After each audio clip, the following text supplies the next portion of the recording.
consecuencias, como decían, salía GI, no me acuerdo lo que dije en ese minuto, pero eran efectivamente gases de efecto invernadero. Ya. Este fue el primer paso hacia el esquema de reducción, porque ustedes saben, y les contaba la semana pasada, que el tema del trabajo, desde el punto de vista de sostenibilidad y sustentabilidad, es muy nuevo. Es algo que, desde el punto de vista consultivo y desde el impacto, se ha trabajado, se le ha dado importancia solamente en los últimos 20 años. La ley de eficiencia energética, que la vamos a ver ya también dentro de estas clases, se aprobó en 2023, 22, hoy no, 21, y dieron 4 años para poder implementarlo, o sea, ni siquiera es obligación aún. Eso también es un punto que quiero que trabajemos, porque yo les comentaba en la sesión anterior que hay muchas cosas que ustedes como ingenieros pueden hacer, obviamente, y una de ellas es poder aplicar ciertas certificaciones que son o que van a ser obligatorias en un año más, que va a coincidir con su salida. Entonces, obviamente es una opción bastante viable que conozcan las posibilidades que tienen y que acá la idea es que por lo menos sepan cómo se trabaja con ellas. Son motores de cálculo que uno va procesando información y la idea es que ustedes entiendan cómo llegar a esos datos para poder procesarlos. Ya. Entonces, la primera cuestión ambiental que se registró, que va a ser de nuestra importancia en este caso, es la de Kioto en 1997, donde se buscó establecer esquemas de reducción y establecer las emisiones tanto de CO2 como los gases de efecto invernadero, que son los que generan el mayor daño hasta el día de hoy. ¿Ya? Entonces, ¿qué se estableció? En cada uno de ellos se establecieron diferentes cosas. ¿Qué necesito yo que ustedes manejen de esto? Que en realidad comprendan qué cambios ocurrieron en cada uno, porque no les voy a preguntar en una prueba de 1 hora, que es el tiempo que tienen para hacerlo, al detalle que me nombre cada cosa que se hizo en cada uno. Igual soy consciente en eso. Va a ser más bien que ustedes reconozcan los cambios que han ocurrido, entender más o menos en qué época ocurrieron, ¿ya? Y cosas conceptuales que sí me interesa que ustedes vayan manejando, pero es para que entiendan por qué vamos viendo estos puntos, ¿ya? ¿Qué se hizo? ¿Qué se buscó? Ya, en un comienzo, obviamente, reforzar las políticas nacionales porque cada país tiene diferentes normativas, tiene diferentes exigencias. Y Chile era uno de los países que se queda bastante atrás en ese tema. Yo creo que les decía que la actualización de la normativa, la primera apareció como en 2005, fue en 2010, y en 2015 ya terminó de hacerse la actualización. Eso pasó hace menos de 10 años. O sea, es poco tiempo el que sigue. Cooperar con otros países que estén obviamente en este punto de intercambio. Acá, lamentablemente, como no estamos tan actualizados, aprendemos de otros países que sí están actualizados, como son la mayoría de los países europeos. Entonces, todas nuestras normativas estaban basadas en normas europeas, que ellos ya lo intentaron y ya lo hicieron, entonces acá tomamos lo bueno y vamos trabajando con esto. ¿Ya?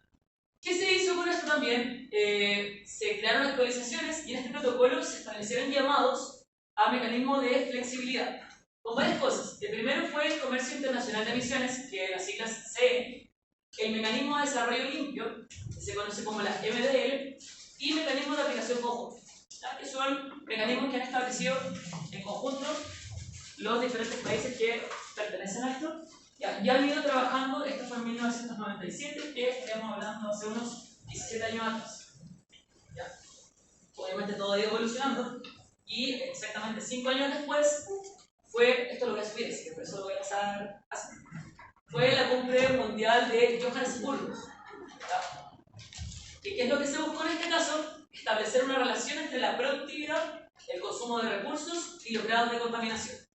Ustedes saben que actualmente se cobran impuestos por ciertas contaminaciones, como de hecho, los que alguien tiene un vehículo petrolero acá, los nuevos tienen que pagar un impuesto. Yo tengo también un petrolero, pero es más antiguo, entonces a mí no me tocó pagarlo en el momento, pero cada vez se van sumando impuestos y se van sumando, de cierta forma, cobros asociados al daño que esto también está generando al medio ambiente. ¿Qué acuerdos se hicieron? Garantizar que el crecimiento económico no cause contaminación ambiental, que también fue un debate de la semana pasada, que obviamente uno trata de buscar mejores alternativas, pero esas alternativas también generan daño. Entonces, hay que buscar las alternativas que sean, que generen el menor daño posible, ya sea población, medio ambiente, contaminación, no solamente a nivel regional, sino también a nivel global. Porque tenemos que pensar en todos y no solo en nosotros, en el beneficio propio de las empresas. Aumentar la eficiencia en el consumo de recursos. Acá hablamos de todos los tipos de recursos. Recursos energéticos, recursos monetarios, todo lo que ustedes tengan a su disposición. La idea es poner estos 12 años de la empresa actual. Ya. Analizar el ciclo de la vida completo de un producto, es decir, tratar de maximizar la duración de un producto o hacerlo con mejores características o cualidades para que su duración sea mayor y se tenga menor desperdicio. En los últimos años han cambiado mucho los materiales constructivos, han cambiado mucho las características de las construcciones con las que nosotros nos relacionamos y la idea es que sean lo más sustentable posible dentro de todo. También proporcionar a los consumidores más información sobre los productos y servicios. Esto en todo ámbito. ¿Ya? ¿Alguien dice? Utilizar los impuestos y la normativa para fortalecer la innovación en el campo de las tecnologías limpias. Hoy en día es mucho más común escuchar en la tele o en la radio temas que estén asociados a sustentabilidad, el daño de la capa de ozono, el cambio climático. Ya son temas que están más en boca que hace unos 10 o 12 años atrás. ¿Por qué? Porque ya estamos en el límite. O sea, hemos llegado al momento en que estamos en el tope de... Sí. Es como cuando uno maximiza, acá ya estamos en el punto máximo de lo que aguantamos técnicamente, ya estamos... De hecho, hay estudios que hablan de que la capa de ozono técnicamente no debería durar más de unos 100 o 200 años más. Estamos en el límite de probablemente los hijos de nuestros hijos o incluso nuestros hijos ya están no en riesgo, no es que se vayan a morir, pero ya la calidad de vida va a ser mucho más baja que la que se tiene actualmente por las condiciones. ¿Qué va a decir? No, que igual nosotros la Tierra igual depende harto de la Luna. ¿La Tierra depende harto de la Luna? Sí, porque al final todo es un sistema. Todos dependemos de... O sea, nosotros vivimos en un planeta que está en este sistema. Al final todos tenemos relación entre sí y la Luna es un satélite nuestro, así que estamos como condenados a lo que también sufre ahí y lo que sufre el Sol. De hecho, bueno, ahora es por el cambio de clima, hoy día o mañana empieza el otoño. Hoy día empieza el otoño y yo termino el verano. O sea, hoy día es un día donde, si nos damos cuenta, ayer fue como estaba súper helado, pero si ustedes piensan en el verano actual, hubieron temperaturas que llegaron a casi los 40 grados acá en Melilla. Llovió en verano. Llovió en verano, que yo no tengo tanto recuerdo de haber pasado verano tan caluroso. Ahora estaba chequeando, pero sí. Pero yo me acuerdo que entonces, está tan cambiado el clima y todo, y lamentablemente somos nosotros los responsables del daño que hemos generado. No porque queramos, obviamente, no es que estemos buscando generar el daño, pero ha sido consecuencia del impacto que hemos tenido los humanos en la Tierra y que muchas veces, hasta tarde se nos ocurrió empezar a preocuparnos de mitigar esto, porque ya estamos en el límite, entonces ahora es como mitigar para sobrevivir. En el 2009 fue la cumbre de Copenhague, ¿ya? Donde acá se trataron varios temas. El primero, obviamente, era establecer medidas para la reducción de las emisiones, tanto de CO2 como de gases de efecto invernadero, mecanismos de apoyo financiero para países en vías de desarrollo, ¿ya? Apoyo, obviamente, en este foco, que es la sustentabilidad. Cada cumbre se reúne para ese objetivo. Diseñar esquemas de comercio para evitar la deforestación. ¿Ya? También se lograron bastantes acuerdos. El primero fue limitar el aumento de la temperatura a escala mundial a un máximo de 2 grados. ¿Cómo se limita el aumento de la temperatura? Bajando obviamente lo que genera daño y hace que exista este cambio constante. Ya hay mayores restricciones, quizás buscar alternativas para que la variación de temperatura, ya, esto fue también, esto varíe de manera tan significativa.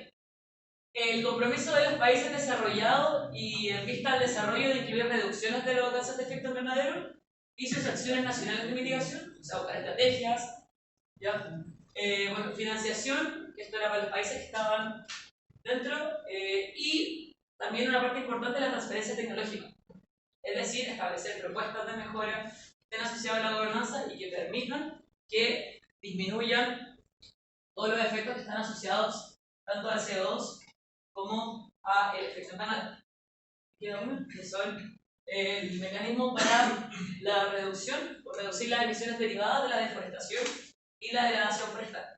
Acá en Chile igual tenemos bastante deforestación, especialmente en el sur, porque es uno de los recursos que se plantan para eso. Hay lugares que están plantados para poder usar la madera, ¿ya? Pero al margen de, al sacar todos esos árboles, igual estamos generando los daños a nosotros mismos. Acá en las mismas ciudades, cada vez que crean o construyen, sacan muchas flores en este caso, y eso es una cosa para nosotros, que viven en el campo, obviamente, sea Melipilla o ir a Santiago son condiciones completamente distintas. Igual Melipilla tiene la ventaja que está rodeado por mucha fauna, o sea, mucha flora en este caso. Pero, por ejemplo, en Santiago hay ciertos pulmones verdes que son muy mínimos y tiene el problema que una cuenca, como meterse en una olla de presión, donde tenemos mucha contaminación acumulada. Por razones como esta, en Santiago muchas veces también se trabaja con el tema de la preemergencia o la emergencia mental y también con la restricción vehicular, que es netamente cuando las condiciones del aire ya no están dignas para vivir ahí o para estar, entonces se evita hacer ese tipo de actividades. ¿Ya? Y eso va a estar asociado netamente a las necesidades que puedan existir por la misma población. ¿Ya? Entonces, esta es la última cumbre que les voy a mostrar y quiero pasar de una a un tema que ya es más arquitectónico. Antes de pasarle esto, quiero aclarar un par de conceptos, porque antes de que entremos a ver de arquitectura, materiales constructivos, hay varios conceptos que yo les he nombrado, pero que no están tan interiorizados en ustedes, entonces yo voy a nombrarlos en algún minuto y quiero que ustedes los tengan en consideración. Se les voy a cambiar la diapositiva un segundo, porque les quiero mostrar unos conceptos que les van a servir para entender lo que vamos a ver a continuación y luego lo vamos a ver. Ya. Entonces, el concepto que quiero que trabajemos antes de trabajar la arquitectura va a estar asociado a todo lo que se conoce como acondicionamiento térmico. ¿Por qué hablo de acondicionamiento desde un comienzo? Porque cuando hablamos de arquitectura va a ser todo lo que nosotros tenemos constructivamente en el lugar que estemos analizando, ya sea una vivienda, una oficina, un balcón, no sé, lo que ustedes quieran. ¿Ya? Cuando nosotros hablamos de acondicionamiento, ¿qué va a ser nuestro foco? Porque nosotros nos vamos a centrar en los lugares en los que vamos a estar trabajando. ¿Ya? Me interesa que ustedes entiendan el para qué nosotros vamos a intervenir en la arquitectura, cuál es la importancia que tiene eso. Entonces, antes de pasar a la arquitectura como tal, yo les pregunto a ustedes, ¿cuál creen ustedes que es el principal problema que existe? Y ahora nos vamos a meter ya definitivamente a construcciones.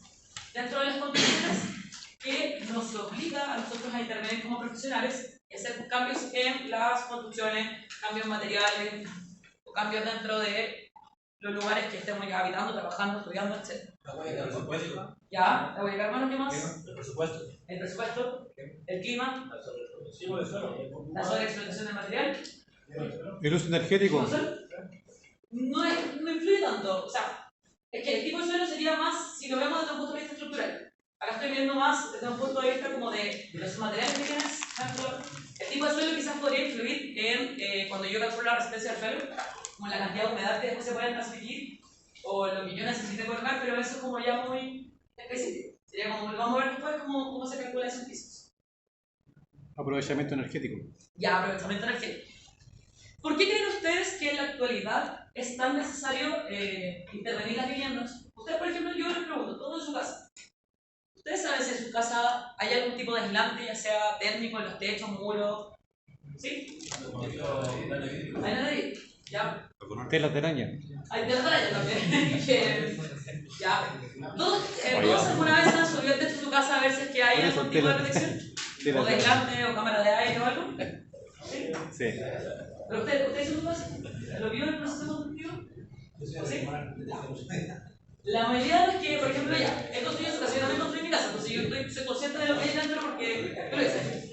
¿Ya? Pero en la mayoría de los casos, cuando uno llega o compra una casa, se da cuenta que las condiciones dentro de las viviendas, en la mayoría de los casos, especialmente si son viviendas antiguas, no son las óptimas. ¿Por qué? Porque el invierno pasa frío, el verano pasa calor, se generan las típicas manchas por humedad. Ya, hay varios factores que están involucrados en eso. ¿Y eso por qué pasa? Por una cosa súper simple, que es porque la gente no cumple con lo mismo. Ya. Y acá es donde yo me voy a meter después en la parte más técnica.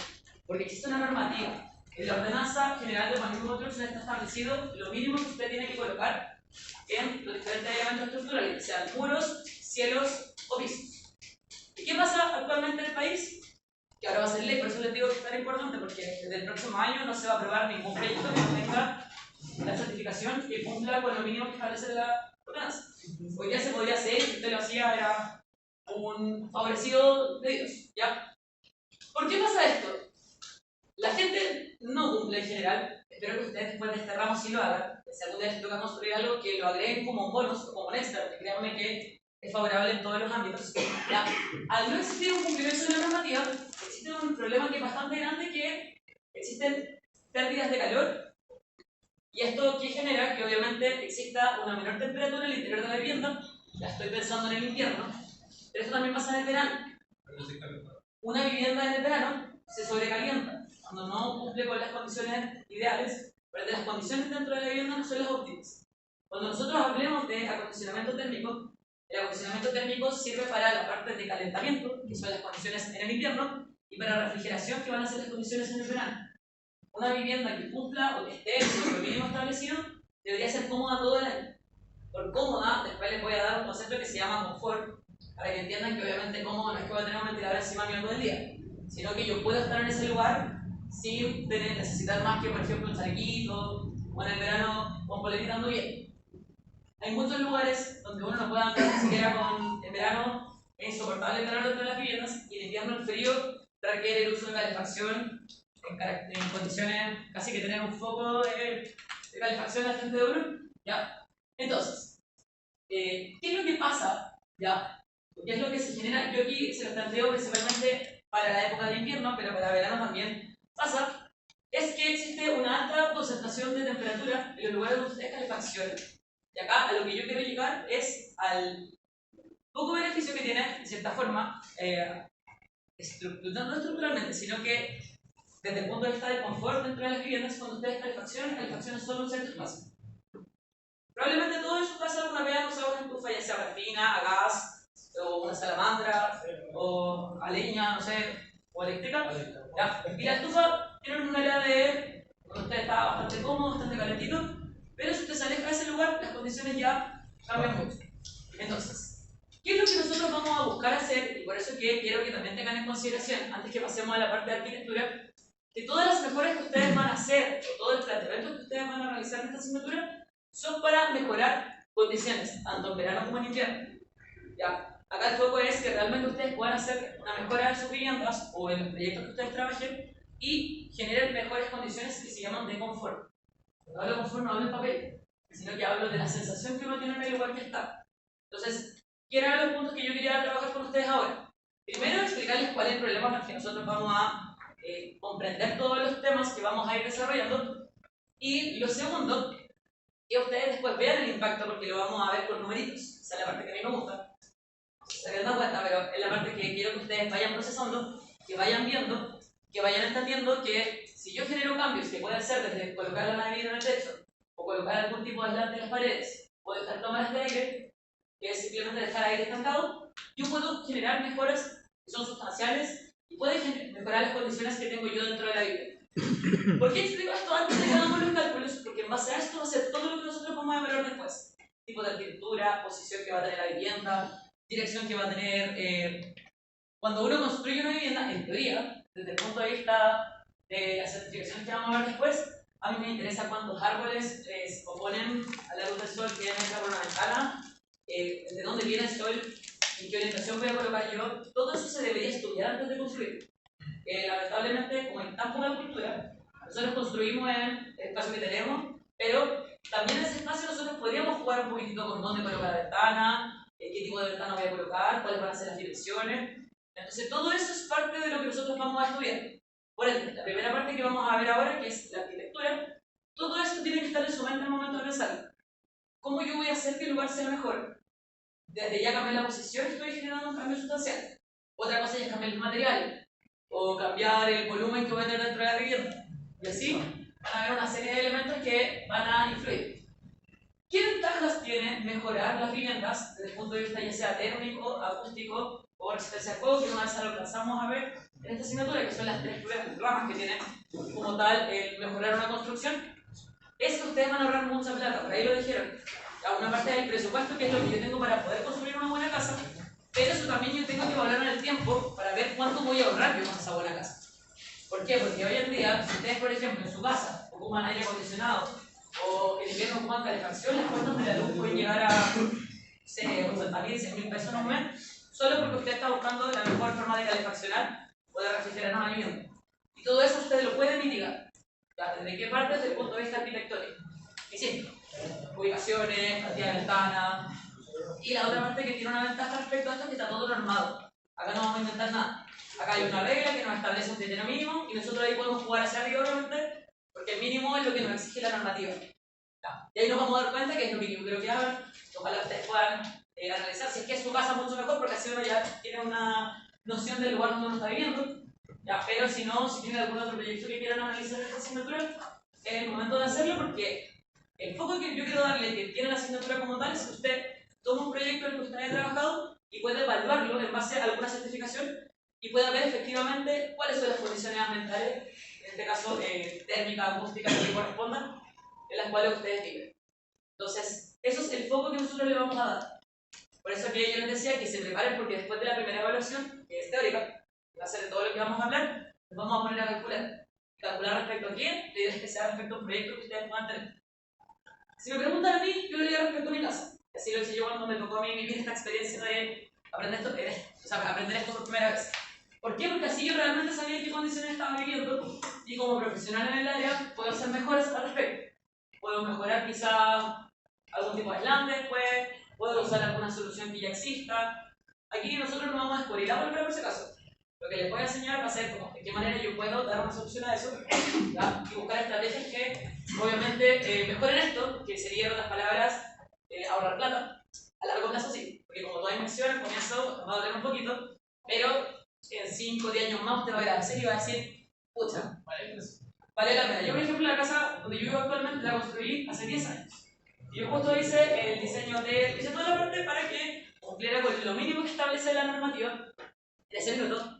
Y después de que tuve este ramo, obviamente la universidad que pasa más de 10 años, unos 12 años, que de hecho yo hice mi tesis, por eso me gusta, hice todo un cambio y traté de cumplir, si por ejemplo, y lo vamos a ver después, el E es lo mínimo, yo diseñé la casa para que tuviera un B. Eso me generó obviamente mayor costo, pero imagínense esta típica como winchita que tienen en el café de energía. El gasto que yo tengo energético en mi casa hoy día es mínimo en comparación a la casa que está al lado mío, que tiene solo un poco de lana de vidrio en el techo. Sí. Entonces, eso es lo que yo creo que ustedes lleguen a trabajar y lleguen a evaluar.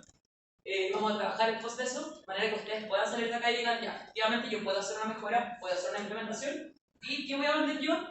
Menos costo de calefacción, menos costo de refrigeración, y vendo un valor agregado que, insisto, en un año más va a ser ley. Ningún proyecto en Chile se puede aprobar hasta el 2025, no recuerdo exactamente la fecha, creo que es el primer o segundo trimestre, si no cuente con un estándar mínimo que es lo que establece la ordenanza. Todo lo que les estoy diciendo está en la ordenanza, está en las normativas que están asociadas al tema.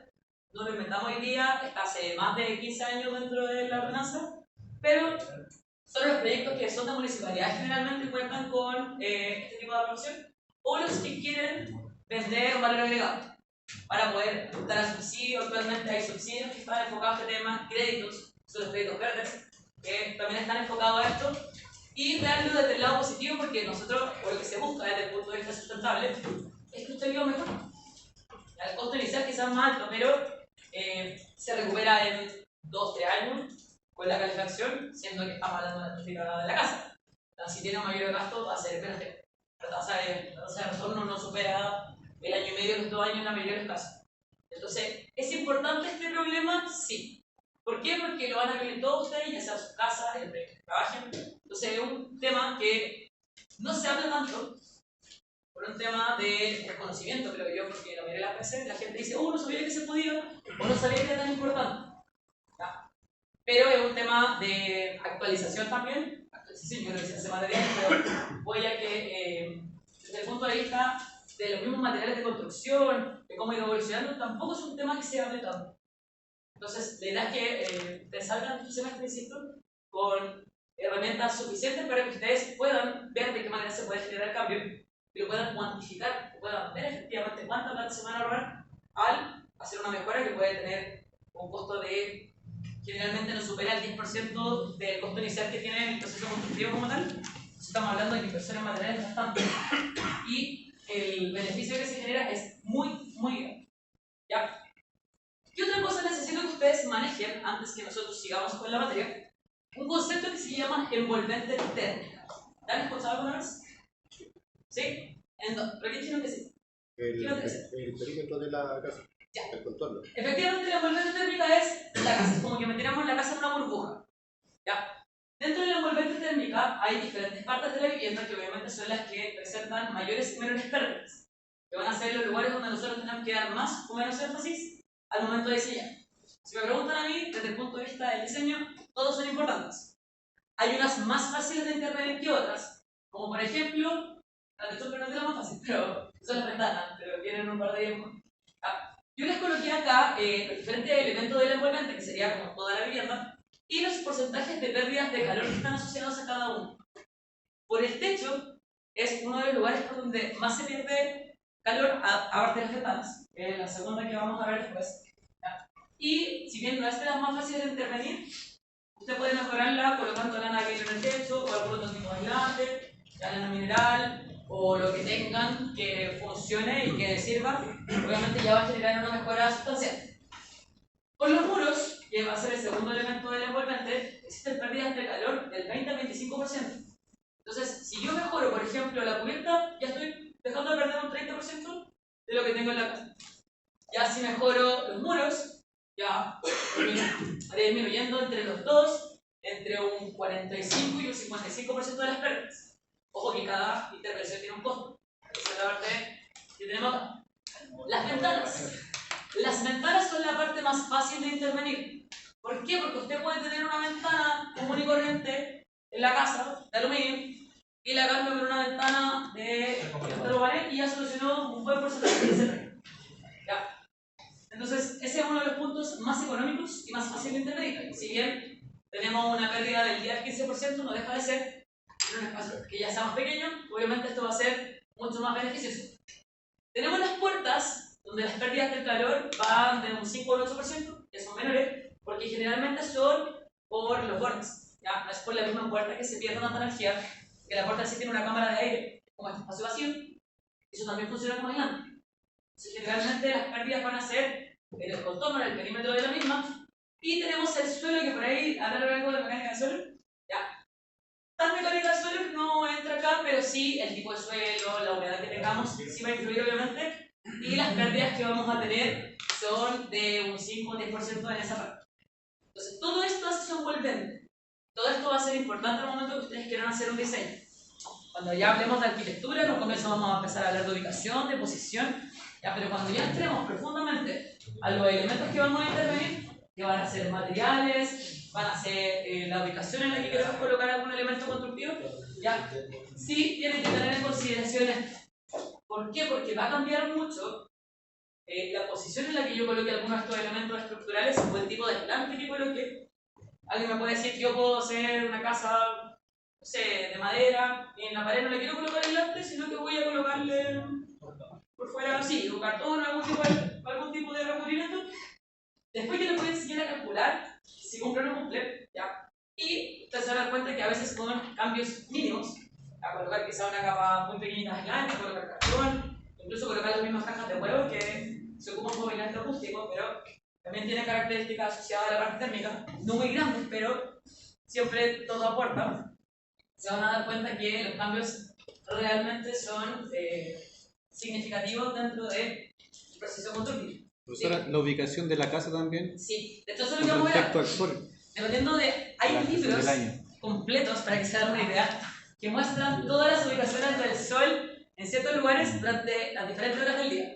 Entonces, si yo tengo una vivienda en una cierta ubicación, generalmente la que más se requiere es una ubicación noroeste, tiene mejor recepción del sol, que son, tienes que ver qué cara de la vivienda recibe más sol para que sea la más cálida, cuánta es la energía que recibes del sol, todo eso se puede estudiar. De hecho, ustedes podrían estudiar cuánta luz y cuánta energía reciben por cada uno de los vanos que tengan, esas ventanas o puertas en la vivienda. Podrían ver cuál es la energía que les genera, cuál es el gasto que ustedes van a tener. Es un mundo completo. ¿Por dónde se...? Sí, dependiendo de la ubicación en la que ustedes lo colocan, sí. Y lo tienen que localizar geográficamente. Sí. No, en Revit uno pone la ubicación geográfica y le marca el sol toda la temporada del año, con hora, todo eso. Puedes diseñar, estoy seguro si lo puedes geolocalizar. ¿Se puede? No, ahí no estoy seguro. ¿Esto? ¿Cómo lo viste? Sí. Aquí tenemos... ¿En esta clase Yo Revit? sé que en Revit se puede. Luego, Reyes. Sí. Y ustedes pueden ver la posición del sol y pueden ver hasta qué lugares va a llegar. De hecho, en las certificaciones que vamos a ver, hay certificaciones que evalúan la cantidad de sol que ingresa por las ventanas. Ustedes tienen que colocar ese porcentaje de luminosidad que reciben. ¿Ya? Es un mundo de esto de las certificaciones. ¿Ya? ¿Ah? Qué güey se pone en papel, weón. Capaz que si tienen la opción de utilizar, deberían tener Un tomo más. Sí. Ya. Entonces, el último concepto que quiero ver antes de que nos dediquemos a ver las orientaciones del sol, por dónde va a ser mejor, es el confort. Yo les decía, lo típico que yo digo confort, que lo primero que se le viene a la mente es papel confort. Noble. No es papel higiénico, sino que nosotros vamos a entender por confort, ya, comodidad, que van a ser condiciones materiales que nos van a permitir a nosotros un bienestar o comodidad. ¿Qué beneficios tiene? Ya. Y en una primera instancia, obviamente, vamos a proteger la vivienda. ¿Ya? ¿Y qué factores afectan el confort térmico? Para que lo tengan en consideración al momento de hacer cualquier tipo de diseño. El primero va a ser la temperatura del aire. Por ejemplo, esta zona ahora yo conozco un poco la, eso que yo puse el aire acondicionado, creo que lo puse perfecto. ¿Ya? Voy a subirlo un poquito. ¿Ya? Entonces, la temperatura del aire va a ser un punto que va a influir en el confort. Porque, por ejemplo, eso estaba, según ese termostato, estamos como a 22 grados. Yo creo que está un poco más bajo. Entonces, ya probablemente la gran mayoría de la gente que está en la sala va a estar con chalequito. La sensación térmica puede ser más baja que es distinta de la temperatura, ya, que puede ser porque estuvo mucho rato puesto el aire, o no sé, pueden ser muchos los factores involucrados. El segundo factor que va a afectar el tema del confort va a ser la velocidad del aire. Es distinto que yo coloque un ventilador en el primer nivel o que lo coloque en el quinto. Yo tenía puesto ahora el aire acondicionado en el nivel máximo. La temperatura como de 21 grados, entonces estaba haciendo que bajara la temperatura de la sala. Cuando entramos estaba como a 24 grados. Entonces, en este ratito, que han sido unas 40 minutos, bajó 2 grados la temperatura, solo con la velocidad del aire que la puse lo más fuerte que se podía, ¿ya? Y las condiciones que establecí. Un tercer punto que afecta al confort térmico, que esto ya habla de nosotros, y aquí habla asociado a lo que planteó su compañero, es la sensación térmica que tenemos nosotros. Ella influye en la tasa metabólica. Probablemente la sensación térmica que yo tengo en la sala va a ser distinta a la que tienen ustedes, porque metabólicamente somos distintos. Tenemos diferente composición corporal, diferente cantidad de masa, diferente cantidad de grasa también. ¿Ya? Entonces, obviamente, todos tenemos una sensación o una percepción distinta del lugar en el que estamos. ¿Ya? Lo siguiente, obviamente, también es la ropa. Yo tengo una chaquetita, entonces, obviamente, para mí, eso está mal a la sala, que ustedes andan con chaquetas más pesadas, con polerones. ¿Ya? Entonces, todo esto va a estar asociado a cómo nos sentimos nosotros. Y acá un punto bastante importante, que es el rango de temperatura de confort. De acuerdo a la normativa chilena, la temperatura de confort va a estar entre los 17 y los 24 grados. Hay algunas que la acotan un poco más, entre los 18 y los 22, ¿ya? Pero en ese rango se va a mover la temperatura que se conoce como confort, que en teoría son condiciones óptimas para que uno esté. Cuando digo óptimas, y siempre digo lo mismo, no es que usted va a estar muy playa en el lugar, sino que puede que haga más calor. Por ejemplo, en 17 grados quizá vamos a estar todos con chaleco, pero podemos estar ahí, podríamos estar todo el día y no nos va a pasar nada. ¿Ya? Y 24 grados probablemente también van a estar con un chaleco delgado o ya con polera, pero son condiciones en las que usted puede vivir bien. Entonces, ¿qué se espera? Que las viviendas o los lugares donde nosotros habitamos, ya sea aquí mismo, en su oficina, en el lugar que estén, cumplan con este rango de temperatura. A veces pasa en invierno que las salas de clases, por ejemplo, son muy heladas. Yo trabajo en un colegio que a veces a las 8 de la mañana en invierno tengo grados bajo cero dentro de la sala. Si hay 40 niños dentro de la sala, aún la temperatura dentro de la sala es muy baja. Supuestamente y técnicamente no se debería poder hacer clases en esas condiciones. Hay leyes que dicen, yo jamás he visto que se pongan en práctica obviamente, pero se supone que hay un mínimo de condiciones para que uno pueda desempeñar ciertas labores. Laboralmente me parece que también hay ciertas restricciones en temperaturas del lugar de trabajo. ¿Ya? Hay algunos lugares que establecen que si la temperatura del lugar de trabajo no está dentro de ciertos rangos, usted no puede desempeñar sus labores. Y yo no lo encuentro para nada apocalíptico, porque si yo estoy en un lugar donde hay 2 grados, voy a estar congelado, ¿ya? No cumplo con las condiciones mínimas para poder desempeñar mi labor. No necesariamente si soy el que está ejecutando labores quizás como maestro, sino que para cualquier persona que esté sentada más de media hora a esa temperatura, no son condiciones óptimas para el desempeño de labores. ¿Ya? Hay muchos materiales también que no se pueden aplicar dependiendo de la temperatura. Sí, sí. Entonces, constructivamente hablando es un tema, porque como bien dice su compañero, no todo se puede aplicar en todas las temperaturas porque trabajan en ciertos rangos. De hecho, si ustedes lo piensan, hay materiales, hay elementos que no podemos utilizar porque no funcionan, no va a cumplir el objetivo que nosotros queremos. ¿Ya? Y finalmente no, lo mismo hormigón, por ejemplo, no lo podríamos colocar si está lloviendo, porque se sobrehumedecería y ya perdería las propiedades que tiene el material como tal. Menos 5 grados de temperatura tampoco. ¿Ya? Entonces, y medio frío, hablando de... ¿Ya? Entonces, lo que les mostré lo voy a subir por si acaso. Ya, voy a volver a la arquitectura. Eso era una pincelada que les quería dar antes de continuar con lo que viene. ¿Ya? Porque para tener en consideración toda la parte arquitectónica, ustedes tienen que entender para qué lo vamos a hacer.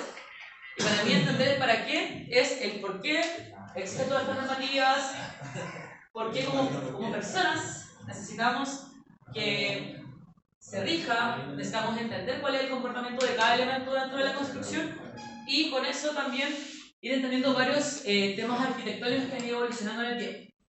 Entonces, para partir, les quería plantear que habláramos de un tema asociado a un tipo de arquitectura que viene hace mucho tiempo.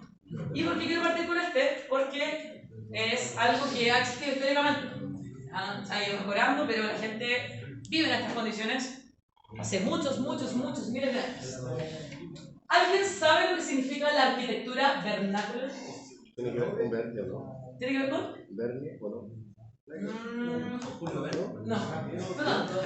La tierra. ¿Ah? Trabajar con tierra. Fuerte. Trabajar con la tierra. Ya, o sea, ya podríamos decir, pero uno de los materiales podría ser la tierra. Ya. Ocupar lo que tienes alrededor. Ocupar lo que tienes alrededor, muy bien. Efectivamente, la arquitectura vernácula es como que se hubiera leído una vida poco antes. ¿Ya? Es un tipo de arquitectura que se origina y se adapta a las condiciones ambientales. ¿Se alcanza a ver en lo poco blanco? No, se alcanza a ver. ¿Se alcanza a ver ya? Sí. Ambientales, culturales y sociales de una región en específico. ¿Ya? Acá yo les voy a mostrar imágenes de, no sé, construcción en la Antártida, que son como más extremas, pero esto es un tema súper importante porque desde el punto de vista constructivo, nosotros tenemos que ser conscientes del lugar en el que vamos a trabajar. No van a ser las mismas condiciones constructivas construir algo en Melilla que, no sé, en Santo Domingo. ¿Ya? ¿Por qué? Porque son localizaciones distintas, tienen climas distintos, Entonces, obviamente, nos obliga a cambiar el tipo de construcción que vamos a hacer. Como también va a ser distinto una construcción que hagamos acá en Melipilla versus otra que hagamos en Punta Arenas o en el sur, en un lugar muy en el campo, muy en el bosque. ¿Ya? ¿Por qué? Porque obviamente el objetivo de la arquitectura vernácula como tal, y que debería ser parte de nuestro criterio constructivo también, es que tenemos que aprovechar lo que tenemos a nuestro alrededor. Yo conté mismo en la clase pasada con el ejemplo de la planta de hormigón. Yo podría querer hacer una vivienda de hormigón y mi planta de hormigón más cercana estará, no sé, una distancia que no puede llegar el camión. Y me vería la obligación de yo preparar el material en la casa y ahí nos serviría la planta que habían propuesto los chiquillos en una asignatura hace un tiempo. Pero no sería tan viable hacerlo desde el punto de vista constructivo porque los materiales no cumplirían con las propiedades o tendríamos que preparar netamente en el sitio el material como tal. Entonces, ¿qué ha pasado con esto? ¿Ya? Las características que tienen obviamente es el uso de materiales locales y técnicas de construcción tradicional, como la construcción en adobe en su momento. ¿Ya? En el sur utilizan los mismos hielos para poder construir, ¿ya? Para poder construir, ¿ya? Y obviamente para satisfacer las necesidades habitacionales. Este tipo o este estilo de arquitectura refleja la identidad de la cultura también. Por eso se diferencia de otros casos, porque es como el sello que tiene cada sector para hacer sus construcciones. ¿Ya? Acá yo les voy a mostrar un par de arquitecturas que entran dentro de esta categoría. ¿Ya? Y por qué me interesa que ustedes las manejen, porque dependiendo de la ubicación va a ser las sugerencias de materiales que también ustedes van a tener en el proceso constructivo. ¿Ya? Entonces, de esta parte lo que me interesaba que ustedes vieran, y entonces, ahora les voy a plantear diferentes tipos de climas y vamos a ver qué tipos, son climáticas, y vamos a ver qué tipo de arquitectura generalmente se utiliza. Y quiero saber si es la que coincide con la que ustedes pensaban para las zonas que vamos a ir analizando. ¿Ya? Voy a ver la primera. Climas tropicales.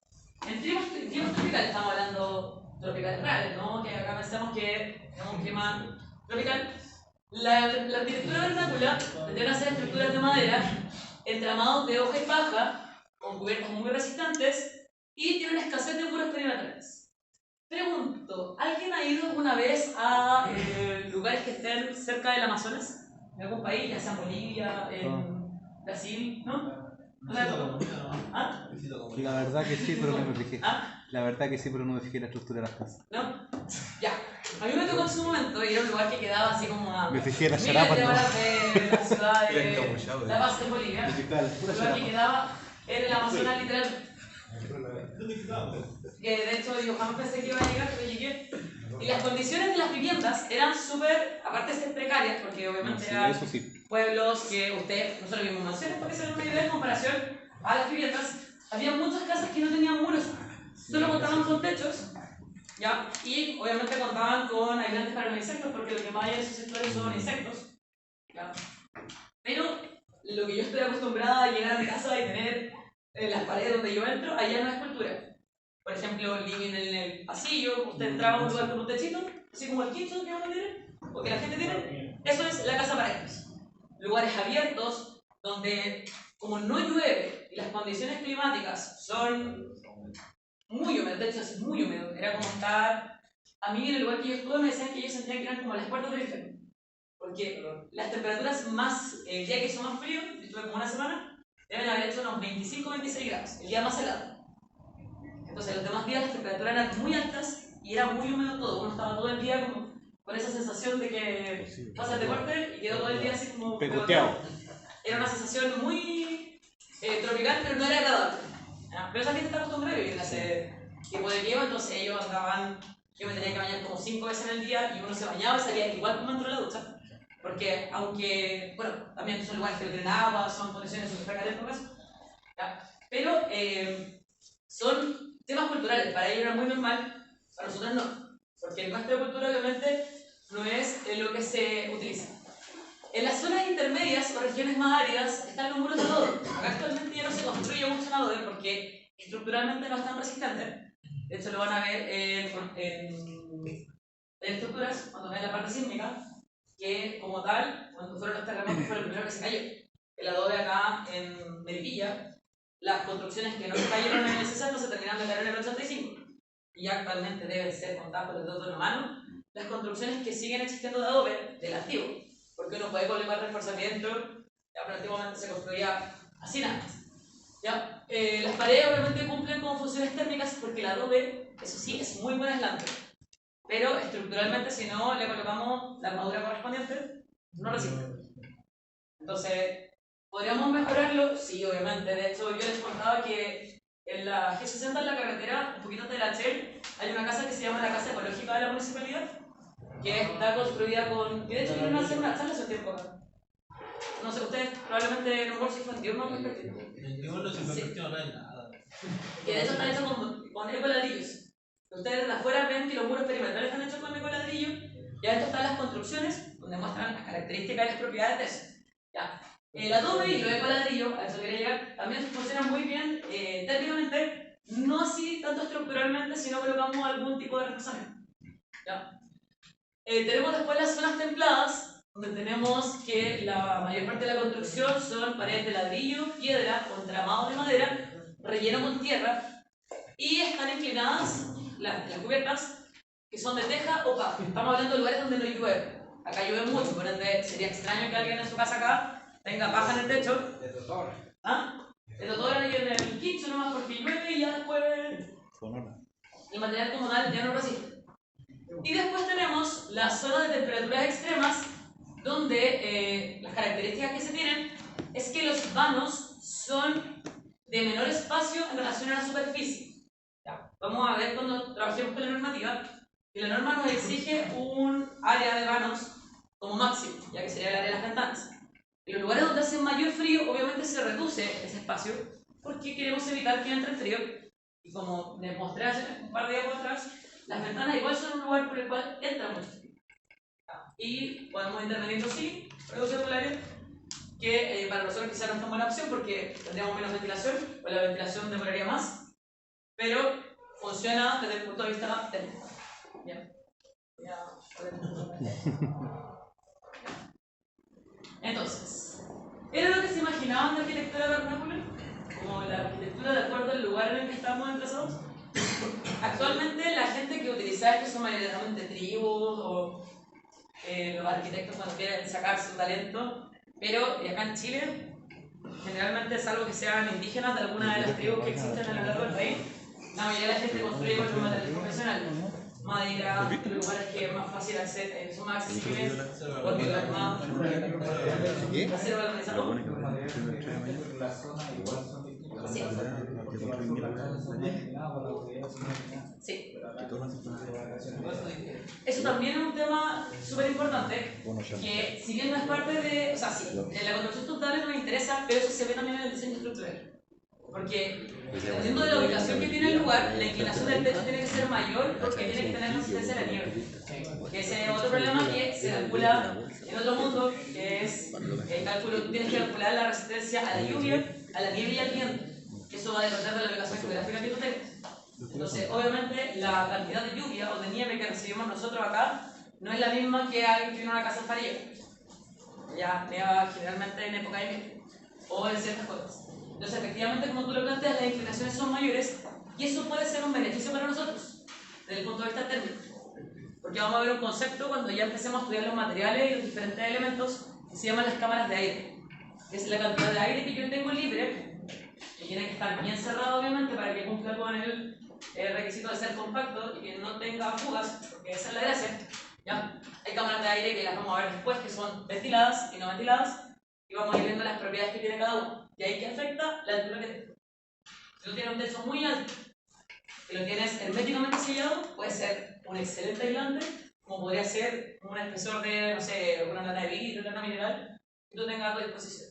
Entonces la idea es que nosotros vayamos estudiando y vayamos viendo qué es bueno, qué se puede mejorar, de manera que ustedes puedan plantear en un futuro, de aquí a 17 semanas más, mejoras para los proyectos constructivos que ustedes traigan, ya sea sus casas, proyectos que hayan trabajado. Ustedes quieran darle este como upgrade o mejore, y va a estar asociado a todo lo que es la parte técnica.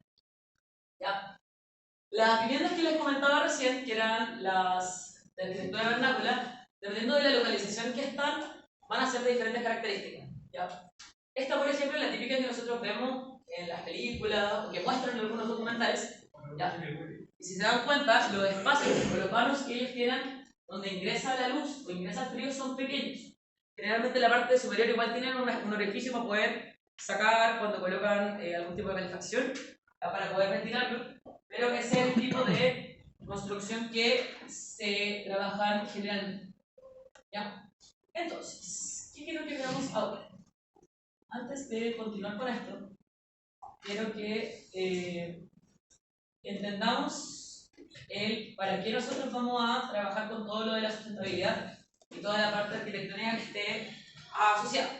Acá yo les hablé de un tipo de arquitectura que es muy autóctona, muy del lugar en que están, pero nosotros cuando nos enfoquemos al proceso de diseño, porque acá nosotros vamos a diseñar térmicamente, o vamos a ver las mejores condiciones desde el punto de vista térmico, ya, hay que tener en consideración también esto, porque hay que pensar que esto lleva históricamente muchos años, en muchos casos funciona, y es parte de lo que quiero que vayamos entendiendo. ¿Ya? ¿Ah? ¿Qué cosa funciona? El iglú. ¿El iglú funciona? Sí. Sí, porque yo viví muchos años en los centros que acá en Santiago. Y en la noche puede ser menos 30, menos 32. ¿La gente está no? Y dentro del iglú se mantiene una temperatura estable entre menos 1 y 1 grado.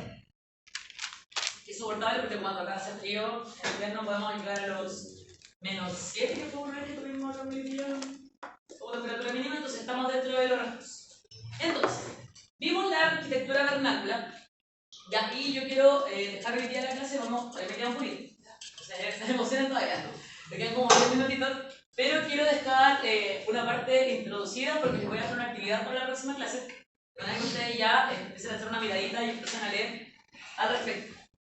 Porque hablamos de un tipo de arquitectura específica y acá yo la voy a llevar directamente a lo que va a ser la arquitectura sustentable.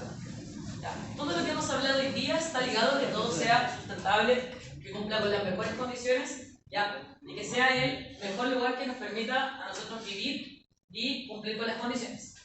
Entonces, desde el punto de vista constructivo, acá hay una definición que es de Francisco Arenas, que nos plantea qué vendría a ser la arquitectura sustentable, que nosotros vamos a posteriormente llamar la construcción sustentable, porque la vamos a extrapolar con todo lo que veamos. ¿Qué es? La acción de construir, ya que ocasiona un gran impacto en el medio que nos... la acción de construir que ocasiona un gran impacto en el medio que nos rodea. Efectos que deben minimizarse en la medida de lo posible a través de determinadas políticas encaminadas a facilitar el marco de un desarrollo sostenible que no agote los recursos del planeta, sino que genere y regule dichos recursos a beneficio de un hábitat sano, saludable y en armonía con su entorno. En este contexto, la edificación debe adaptarse a nosotros como una piel, proporcionándonos satisfacción, abrigo y salud. Y esto es lo que nosotros tenemos que entender de por qué nosotros hacemos todo esto. No lo vean como vamos a vender un producto y vamos a vender casas muy bonitas y muy con un sello hermoso que se le coloca en la puerta de la casa, sino que veanlo como una mejora para sus condiciones de vida, para su salud, para el futuro de sus hijos, los que tienen hijos, ya, para sus familias. Ya, porque créanme que si bien van a decir, pero creo que la gran mejora es que, no sé, mi hijo no se va a resfriar tanto en invierno, pero eso a largo plazo va a ser muy bueno, porque las personas que sufren enfermedades respiratorias como yo, ¿ya? Tenemos que estar en lugares que obviamente las condiciones nos permitan vivir, porque si no estaríamos enfermos todos los días, todas las semanas. Cada vez que llega la época de invierno, caería la gente enferma. ¿Por qué? Porque la humedad es uno de los problemas fundamentales que existen. Estaríamos enfermos ahí como... ¿ya? Y si se dan cuenta, la mayoría de las personas que caen enfermas en épocas de invierno no están solo por las condiciones de los lugares de trabajo, sino que por los lugares donde viven. Ya, muchos niños... ¿Qué vas a decir? Dígalo como fuerte. ¿No? Ya. Entonces, hay que tener en consideración eso, y eso es lo importante y el impacto que va a tener las modificaciones que nosotros podamos hacer desde el punto de vista constructivo. Ya queremos mejorar para un beneficio propio y obviamente en un futuro, desde el punto de vista profesional y de los procesos constructivos que ustedes hagan, va a ser bueno porque le va a dar un valor agregado y un plus al nivel profesional que ustedes tengan. Ya, como les digo, es algo tan nuevo, 20 años nuevo desde el punto de vista constructivo, ya, 5 años que ya está más en boca, entonces van a tener herramientas que van a poder generar cambios, y cambios que van a beneficiar a las personas que tengan que interactuar obviamente con sus propuestas. ¿Qué vamos a trabajar ya desde la próxima semana? Hablamos hoy día de varios conceptos y lo que vamos a adentrarnos ya definitivamente va a ser en la arquitectura sustentable. Ubicación geográfica, posición que vamos a tener respecto al sol, características de los barrios que vamos a diseñar. ¿Ya? De acá hay varios puntos importantes que hay que tener en consideración en el momento de arquitectura sustentable. Tienen que entenderlo desde el punto de vista, estas infografías son bastante interesantes. ¿Ya? Lo vamos a definir como el desarrollo que satisface la necesidad del presente sin comprometer las capacidades para que las futuras generaciones puedan satisfacer sus propias necesidades. O sea, nosotros queremos mejorar nuestras condiciones no a costa de nosotros, sino que obviamente que esto pueda trascender en el tiempo, ¿ya? Y nos permita. Hay que tener en consideración que la arquitectura, o todo tipo de arquitectura, ¿ya? Se enfoca en 3 pilares. El primero, en este caso, va a ser el social, que tiene que tener en consideración cómo los beneficios, cómo van a beneficiar ustedes a las personas y a las comunidades. Actualmente, desde este punto de vista, si ustedes lo piensan, hay muchos subsidios para mejorar en las viviendas, hay subsidios para mejoras térmicas, para colocar paneles solares, para colocar... hay uno que parece que para agua caliente sanitaria también. No sé si es para colocar los paneles.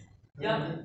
Está la área nacional. ¿Cuál? La aire acondicionado, mira, cambiaban las salamandras, las chimeneas por aire acondicionado, a costo cero, se llevaban todo, pero le dejaban un aire acondicionado.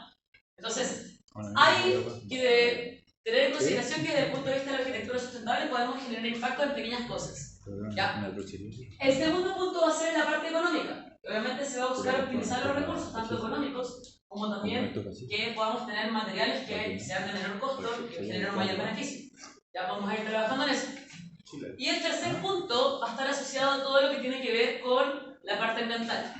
que va a ser el resguardo de los recursos naturales y los principios bioclimáticos. O sea, tenemos que cuidar el medio ambiente sí o sí. No sacamos nada por generar una mejora en nuestra vivienda o en nuestro lugar de trabajo o en nuestro lugar de estudio si estamos dañando a los demás. O sea, no estamos generando, estamos como dando un paso y devolviéndonos dos. Y la idea es que acá todos podamos caminar en el mismo sentido. ¿Ya? Desde el punto de vista de los edificios sustentables hay varias opciones, no tan solo la parte estructural o constructiva que es la que nosotros nos vamos a enfocar finalmente acá en el cálculo. ¿Ya? Hay varios puntos que de hecho los vamos a ir investigando poco a poco, desde aprovechar la luz solar, que era lo que comentábamos de la ubicación en la cual nosotros colocamos las viviendas, ya, utilizar material reciclado, hablábamos de los mismos ladrillos que son los ecoladrillos, se llenan con plástico, ya. Tenemos el ahorro energético, y acá nosotros podemos influir de gran manera si tenemos buenas condiciones dentro de la vivienda, porque vamos a gastar menos energía, vamos a ahorrar plata y obviamente también vamos a ayudar al planeta. ¿Ya? Tenemos también la generación de energías renovables, de los mismos paneles solares que podemos colocar en la vivienda, a buscar otras estrategias para disminuir los gastos. En este punto a mí me interesa mucho que es el tema de enseñar y educar. Probablemente mucho de lo que hemos hablado, o que he hablado estos 2 días, ya, son temas que algunos manejaban, otros que no, pero hay un tema súper importante que está asociado a la educación. Ustedes son los futuros profesionales, algunos ya son técnicos, van a sacar la ingeniería, o sea, ya son profesionales del área, o van a ser los futuros ingenieros, entonces es importante que puntos como este, también obviamente los que hayan visto durante la carrera, los manejen, porque el beneficio es muy grande, pero se desconoce. Entonces la idea es que ustedes también vayan indagando en este mundo. La parte de los ecosistemas, que obviamente hay que tener en cuenta el entorno, que no sacamos nada con establecer una mejora si vamos a dañar en gran magnitud, o sea, que nos beneficiemos solo nosotros y dañamos a nuestro entorno. Esto lo conversábamos el otro día que me comentaban que hacían reciclaje acá en Melipilla, ¿sí? Que hay opciones de separar residuos, reciclarlos, ya pueden hacer ecoladrillo, pueden hacer muchas opciones para poder disminuir el impacto que tienen ustedes como residuos. Hay gente en el campo, especialmente que, por ejemplo, quema los papeles, que no es bueno porque no se pueden quemar el campo, ¿ya? Pero hay gente que lo entierra también. Pero ahí creo que hay un tiempo que... Hay un periodo, un horario. hay horarios y épocas. Generalmente en época de verano no se puede quemar porque como el sol está tan fuerte, una chispa puede hacer un incendio forestal en todo tu sector. Entonces está prohibido en teoría las quemas. Digo en teoría porque hay gente quema igual, solo que y quema el peor horario, que por último... no quema, ya. Pero hay gente que opta por eso, que de cierta forma se podría establecer una forma de hacerlo si en un contenedor seguro. Hay opciones, o enterrarlo, hay gente que entierra las hojas o el papel, ¿ya? Y la otra opción ya obviamente es separar la basura para poder reciclar en específico lo que se pueda. Aprovechar los espacios verdes, especialmente los edificios, para que hayan obviamente vegetación, que exista también un intercambio ahí de CO2 y que se produzca la famosa fotosíntesis y nosotros podamos respirar y vivir en este mundo. Y el ahorro de agua, que también es un punto importante a considerar en la construcción. ¿Ya? Esto es para que ustedes entiendan qué sería un edificio sustentable como un todo. Nosotros nos vamos a centrar principalmente en la parte de constructiva, que sería lo que podemos intervenir nosotros directamente con nuestros conocimientos. Todo lo demás se puede investigar, lo podemos trabajar, podemos hacer mejoras, pero la parte técnica, que es la más complicada, es a la que nosotros nos vamos a enfocar. ¿Por qué? Porque para poder hacer todas estas evaluaciones se les requiere que ustedes conozcan los materiales, conozcan las propiedades, puedan evaluar, puedan ir viendo condiciones, ¿ya? Y obviamente eso no lo podría hacer un chiquillo cuarto medio que no tiene ni idea de materiales, o alguien que estudia otra carrera, que no tiene los conocimientos que tienen ustedes hasta el día de hoy. Entonces esa es la ventaja de que este ramo lo tengan en el séptimo semestre y no en primer semestre o segundo semestre. Y han pasado por hartas asignaturas donde han conocido diferentes materiales, métodos constructivos, herramientas, y pueden ir viendo de qué manera pueden ir planteando las mejoras. Entonces, les voy a dejar una tareita para la próxima clase, que va a ser la siguiente. Quiero que investiguen qué recomendaciones constructivas, ya desde el punto de vista de construcción sustentable obviamente, pueden plantear para la construcción de viviendas en diferentes climas: templado, frío y cálido seco. Por recomendaciones constructivas me refiero a ubicaciones, características de los elementos estructurales, ¿ya? ¿Qué es lo que encuentran? Y buscan, te pongan construcción sustentable en internet y busquen recomendaciones constructivas que puedan ser útiles al momento de establecer la construcción en un cierto lugar en específico. Después yo les voy a explicar que la norma nos establece diferentes zonas climáticas, que nosotros vamos viendo obviamente las condiciones y lo que necesitamos, pero es más que nada para que vean qué información hay. Ya, este ramo va a ser de alta investigación igual, porque comprenderán que en 1 hora 20 no es mucho lo que vamos a alcanzar a profundizar en ciertos temas, entonces igual voy a dejar estas puertas abiertas para que ustedes vayan indagando y vayan investigando. Entonces, quiero que investiguen esto, lo voy a subir en ABA para que les quede. Ya.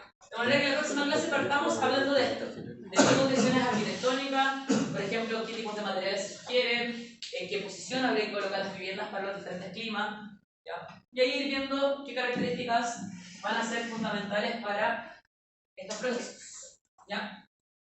¿Qué vamos a ver la próxima semana? Que se los voy a cargar para que ya tengan un indicio y puedan ir adelantando los que quieran, que a veces les gusta esperar lo que vamos a hacer en clase, pero que tengan un adelanto. Vamos a ver parte de esto, que van a ser condiciones que van a mejorar obviamente la construcción en ciertos tipos de clima. Vamos a ver el tema de la luz, que necesitamos que ingrese a la vivienda para mejorar las condiciones climáticas. Vamos a ver características de construcciones que sean sustentables desde este punto de vista y vamos a empezar a ver certificaciones. Ya, vamos a ver certificaciones la próxima semana y la subsiguiente. Y vamos a hacer la evaluación la semana 5. Y ahí les voy a dejar la fecha al tiro para no olvidar. Esta es la semana 2, 3, 4, sería el 10 de abril. Ya. Creo que le había hecho esa fecha, la anterior.